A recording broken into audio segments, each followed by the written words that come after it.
So I've shown you guys our bomb shelter already. My sweet sister has made space for these chairs, but we're realizing just how disgusting the feeling is of having a white light bulb.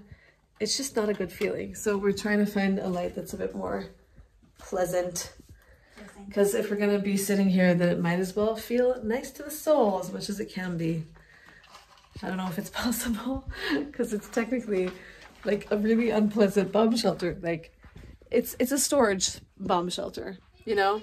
And actually a lot of people in Israel before like the war, in different places, they would literally make bomb shelters their storage, and the whole building would put their things there. And then when they all wanted to get inside the bomb shelter, there wasn't any space in any room. So a lot of people were like, take your stuff out now. Anyways, we're gonna put in more seats because, okay, I don't think I've ever described to you guys what the situation here is. If you guys see this over here, it's a door to the other side of the, not our house, but it's a duplex. So it's the neighbor's side. And long story short, there are two brothers living in each of these houses. They thought they were gonna live here forever. They didn't. You could only have access to this bomb shelter through our house, but not from the other side. And so it was a whole ordeal with how to make sure that the neighbors can get in. And so we basically built like one door on each side, almost like you would have in a hotel that has a joint room, but each one of them has a door that they can lock and come in through. So that's the door. But the terrible thing about it is that the new neighbors on the other side decided that they don't want that door there, and they decided to cover it all with tile for their bathroom on the other side. So that's fun. We don't know what they're gonna do. We'll see. We might all of us be in here. Oh. זה צריך... וואי, איזה הבדל. עכשיו זה לא מרגיש כמו מוות בתוך המקלט הזה. Okay, we're on a mission. Oh. Okay, never mind. Is it a success? Not gonna die. Yay! Last flag. We're not gonna die. Oh. Maybe decided she wants to come into the bomb shelter, but here's the final product. Bomb shelters are not necessarily, well, we have that window, but on the other side of it is like a outside storage. Not the best place to put it, but maybe, then again, it is. But we have that air vent thingy, and then this one from this side that comes out of the other side. This is me at the end of the day. It's the 5th of August. In the grand scheme of things, Iran is going to attack us, but we don't know when it's going to happen. So it's quite an ordeal, because it's weird. It's like, it's the last time we knew about it for a few days, and then it was very, very clear at this time we're going to attack. By this time things are going to happen, and then by morning we're all fine. This time around, they're taking their time. It's, in a sense, it's more concerning, because you think, okay, it's not that the last attack wasn't calculated, but this is like, the suspense for everyone is what's getting to people's nerves. Simultaneously, I will say that Israel is so resilient that people are continuing to live their lives. Like, it's not like people have stopped living their lives. Maybe they didn't go like on the weekend to somewhere far away from a shelter, or, you know, they just prefer to sleep in the bomb shelter instead of suddenly waking up, you know, somewhere in the house and then having to run to the bomb shelter. So people are prepared, but the truth of the matter is, it's like, okay, now it's just like a waiting game, because what are you supposed to do in the meantime? Like, not live your life? That's not going to happen. So I will bring you guys along. Hopefully I'll remember to film if it's not too dangerous to film and I'm not running for my life. But yeah, I know that I'm like making light of it, but it is actually like serious. Anyways, I'm not gonna lose sleep over this. I'm going to sleep. Good morning, lovelies. It's the 6th of August, and nothing happened yet. This is the end of day 3 since I've started vlogging this process of waiting for an Iranian attack. So how did the day go?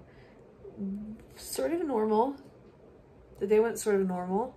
I went to the city to meet a friend for her birthday, and I was looking around the city, and honestly, it's just like, there's not tourists in Israel, so you can definitely feel that. You feel that since the war.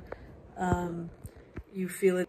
People were going places, eating, like people haven't stopped their life. It's not like everyone is just huddled in their houses waiting for something to happen, but people are taking more precautions, and everyone needs to decide what that looks like. Like, so yesterday, the production that I was supposed to go on, cameraman and production, whatever, they felt like it was too dangerous. Like they could get, you know, caught outside, and they have kids, and what are they going to do if they're stuck in a different city and their kids are at home? Like, you have different considerations to take into account. And so another thing that's happening is that people are stuck abroad because flight companies are canceling their flights to Israel.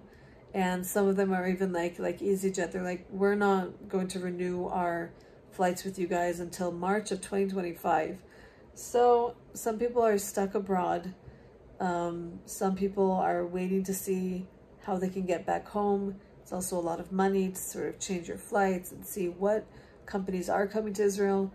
And so they get redirected to like Greece or Cyprus. Oh, hi vlog.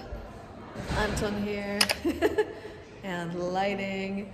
And we're just continuing to work. So this is day 4 of waiting for Iran to attack us. Something that I learned yesterday is that not only is Iran sort of afraid all of a sudden because they realized that they might have been too eager to be like, we're gonna attack you. And they didn't think about the consequences that would actually have for their economy, at least. But also, apart from that, it's like an ego thing within like the Middle East that, you know, they attacked us the first time, nothing happened. If they attack us again and they really just don't succeed, the blow that would have to their ego and their leadership, it would be a really, you know, tough pill to swallow for their pride. People are trying to convince Iran to like turn down the flames a bit because they don't actually want war. So it's a complex situation. Hey vlog, so today is, I don't even know what day it is. I don't know if it's day 7. I just finished shooting. It's Tisha B'Av today. So Tisha B'Av, for those of you that don't know, it's a day that commemorates, it's like a day of mourning. So it's a national day that you commemorate the destruction of the first and second temple. They thought that maybe today when it starts in the evening or tomorrow that they will attack because it's like symbolic to sort of destroy us, but we'll see. This is day whatever of waiting for Iran to attack us. So this is day, I don't even know because I stopped counting, of waiting for Iran to attack us. And they haven't yet. So what's happening now is that there's a summit. Basically, there's negotiations happening between Israel and Hamas, and we haven't reached an agreement yet. So Iran is basically saying, we're going to wait until we know what the results of this negotiation are to see if we're going to attack or when we're going to attack, and that still hasn't happened. I think people are just sort of like moving on with their lives. You know what I mean? I myself went to the beach with friends this weekend. It was beautiful. As always, like for me, it's just if I don't have a car to get back home, then I feel sort of stuck. I don't want to rely on public transportation if something does happen. So those are the only precautions that I've been taking so far, apart from just making sure that the bomb shelter is ready. But that's basically it, guys. Like, it's been a while. We've been waiting. It hasn't happened yet. Doesn't mean it won't, but it just means it hasn't happened yet. So that's it. I'm going to edit this vlog, put it out for you guys today. And if you are watching and you hate me, you don't have a reason to, because I don't hate you. I want to be at peace with you, start a conversation with me if you're willing. If you're not new here, I love you guys so much and welcome back. And thank you guys for praying if you're people of faith. And I will see you guys in a vlog very soon.